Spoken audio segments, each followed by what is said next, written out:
गोपी नाम का आदमी था। वो एक रेलवे स्टेशन पर काम किया करता था। सब कुछ सही चल रहा था। फिर एक दिन उसे काम से लौटने में देर हो जाती है। बाहर बारिश होने की वजह से उसे कोई रिक्शे वाला भी दिखाई नहीं मिलता। अरे ये क्या, आज तो कोई रिक्शा वाला भी नहीं है। अब क्या करूं? हाँ, एक काम करता हूँ, पटरी के किनारे किनारे चलता हूँ। पटरी पर चलने लगता है। वहाँ उसके अलावा कोई भी नहीं होता। वहाँ बहुत अंधेरा होता है।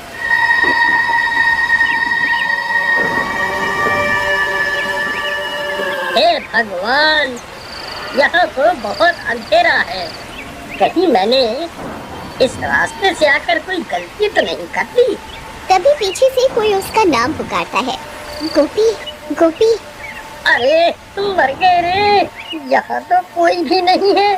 फिर पीछे से मेरा नाम कौन पुकार रहा है? क्या करूं? फिर गोपी पीछे मुड़कर देखता है तो वहाँ कोई भी नहीं होता।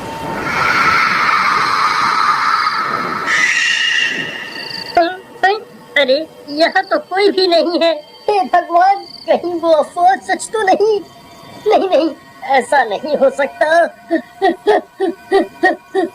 फिर वो भागना शुरू कर देता है और भागते भागते अपने घर पहुंच जाता है। अरे सीमा, जल्दी दरवाजा खोलो। सीमा सीमा, अरे जल्दी दरवाजा खोलो। अरे जल्दी खोलो। अजी क्या हुआ? आप इतने घबराए हुए क्यों हो? ऐसा क्या हो गया? अरे जल्दी अंदर चलो, आज तो मैं बाल बाल बच गया। बाहर बारिश होने की वजह से आज मुझे घर के लिए कोई रिक्शा नहीं मिला। इस वजह से मैं पटरियों के रास्ते से घर आने लगा। तभी किसी औरत ने मेरा नाम पुकारा। मैंने पीछे मुड़कर देखा, वहाँ कोई नहीं था। हे भगवान, आपने पीछे मुड़कर क्यों देखा? ये आपने क्या कर दिया? आपको पता नहीं था क्या? सब गांव वालों का कहना है कि अगर कोई औरत पटरियों पर तुम्हें पुकारे तो पीछे मुड़कर नहीं देखना, नहीं तो वो औरत तुम्हारे साथ तुम्हारे घर आ जाएगी। अरे मर गए, ये तुम क्या बोल रही हो सीमा? मैंने तो पीछे मुड़कर देखा था, लेकिन मुझे वहाँ कोई दिखाई नहीं दिया। अब क्या होगा? क्या वो चुड़ैल मेरे पीछे पीछे घर तक आ जाएगी? तभी कोई जोर जोर से उनके घर का दरवाजा पीटने लगता है। अरे मर गए रे, ये इतनी रात का कौन आ गया? हाय रे, कहीं वो चुड़ैल तो नहीं आ गई? सीमा, तुम जाकर देखो ना, कौन है? फिर सीमा दरवाजा खोलने जाती है। फिर जैसे ही सीमा दरवाजा खोलती है तो उसे वहाँ कोई दिखाई नहीं देता। अरे यहाँ तो कोई भी नहीं है। फिर सीमा दरवाजा बंद कर देती है और कमरे की ओर जाने लगती है कि तभी फिर से कोई दरवाजा खटखटाता है। अरे अब फिर से कौन आ गया? अभी तो कोई भी नहीं था। सीमा फिर से दरवाजा खोलती है लेकिन बाहर कोई भी नहीं होता। लगता है कोई बच्चा शरारत कर रहा है। फिर सीमा दरवाजा बंद कर लेती है, लेकिन बाहर कोई गोपी का इंतजार कर रहा होता है। उसे इंतजार होता है गोपी का। अरे सीमा, लगता है कोई शरारत कर रहा है। तभी फिर से दरवाजे पर दस्तक होती है। सीमा, इस बार मैं जाता हूँ, तुम यहीं रुको। अभी इन बच्चों को सबक सिखाता हूँ। फिर गोपी दरवाजा खोलने जाता है और जैसे ही दरवाजा खोलता है उसकी आंखें फटी की फटी रह जाती हैं। तभी गोपी की चीखने की आवाज आती है। अजी अजी क्या हुआ? आप ठीक तो है ना? फिर सीमा भागते हुए दरवाजे पर जाती है लेकिन गोपी का कोई नामो निशान नहीं होता। हे भगवान, ये कहाँ चले गए? तभी एक गांव वाला सीमा के घर के पास भागता हुआ आता है। अरे सीमा बहन, अनर्थ हो गया।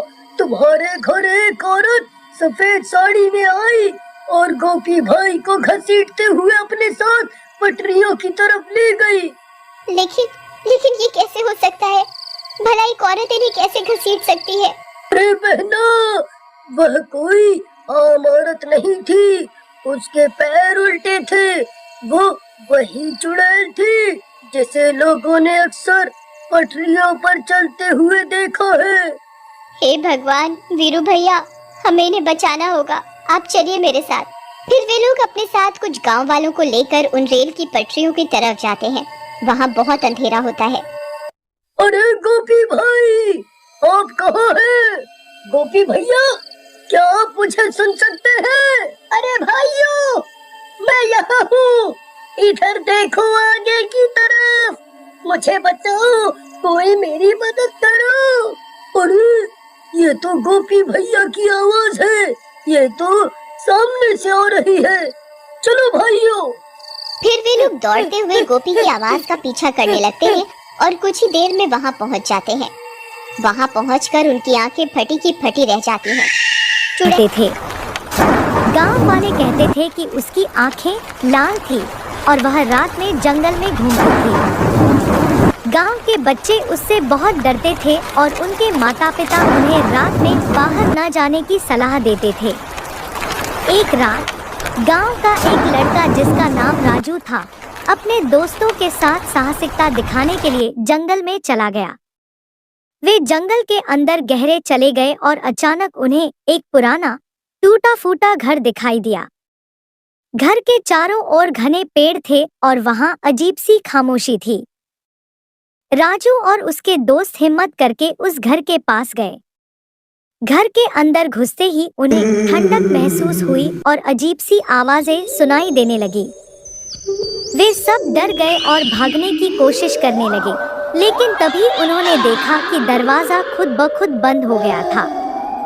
अचानक अंधेरे में से एक परछाई प्रकट हुई। वह परछाई धीरे धीरे उनकी ओर बढ़ने लगी।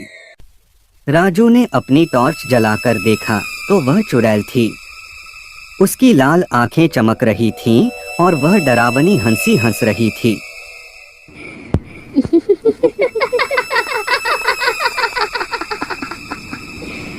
Kenapa tak tidur lagi, ha?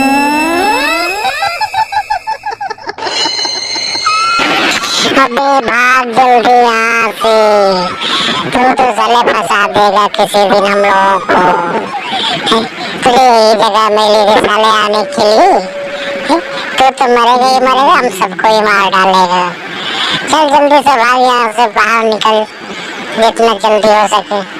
अब तेरी बातों पे कभी नहीं आऊंगा मैं, तो एक न एक दिन हम लोगों को मरवा के ही मानेगा। खुद तो फंसता ही है, साथ में हमें भी फंसाता है। बाल बाल बचे यार, नहीं तो पता नहीं आज क्या हो जाता। अरे कोई बात नहीं, कम से ये तो पता चला कि हमें तरह नहीं जाना चाहिए, कुछ न कुछ हिफाजत के लिए लेकर जाना चाहिए। आगे से ध्यान रखना समझे, और कोई गलती मत करना वरना हम सारे मारे जाते। अब यहाँ से चलो, गांव वाले इकट्ठा करके सारी कहानी बताते हैं ताकि वो लोग सावधान हो जाएं। चल यार जल्दी जल्दी, कहीं हम दोबारा फंस न जाए। शाम होने से पहले गांव पहुंचना जरूरी है, चल यार जल्दी जल्दी। अरे यार जल्दी ही चल रहा हूँ, तू परेशान न हो, हमें भी जल्दी हो रही है, बस कुछ ही दूर है गांव, सब्र कर यार। अरे राजू, क्या हुआ बेटा, तुम कैसे परेशान हो? बताओ क्या बात हो गई? बड़े डरे डरे से भी हो तुम लोग, समझ नहीं आ रही हमें क्या बात हुई। बता दो क्या बात है, डरो मत, हम तुम्हारे साथ हैं। अरे चाचा, क्या बताऊं मैं आपको, हम सारे हवेली के तरफ गए थे, वहाँ पे एक पुराना घर मिला। तुम लोगों को उस हवेली में नहीं जाना चाहिए था, ये बहुत पुरानी बात है। उस हवेली में बूढ़ी औरत रहती थी जिसे लोग चुड़ैल समझते थे और लोग बहुत परेशान करते थे। एक दिन लोगों से परेशान होकर दे देती है। फिर क्या हुआ, कुछ पता कैसे मरी और किसने मारा? अभी तक कुछ पता नहीं चला, ये एक रहस्य बनकर रह गया है जिसे सब मिलकर पता लगाएंगे। आखिर क्या वजह थी जिसके कारण उसने जान दी? अभी लोग अपने अपने घर जाओ। तुम लोग यहाँ से कहीं नहीं जा सकते, मैं तुम्हें जाने नहीं दूंगी। तुम तीनों की वजह से हम परेशान हैं। फिर पायल ने कहा, तुम ऐसा क्यों कर रही हो, ये सब सही नहीं है, गांव वाले बहुत डरे हुए हैं, तुम यहाँ से कहीं चली जाओ, मैं कोशिश करूंगी कि तुम्हें मुक्ति मिले, ठीक है? फिर उसने मुझे बताया कि उनके पति कुछ लोगों के साथ मिलकर मुझे तड़पा तड़पा कर बहुत बेरहमी से मारा। मैं मिन्नतें करती रही लेकिन उसने मेरी एक नहीं सुनी। तब से मैं इस कमरे और हवेली में भटक रही हूँ।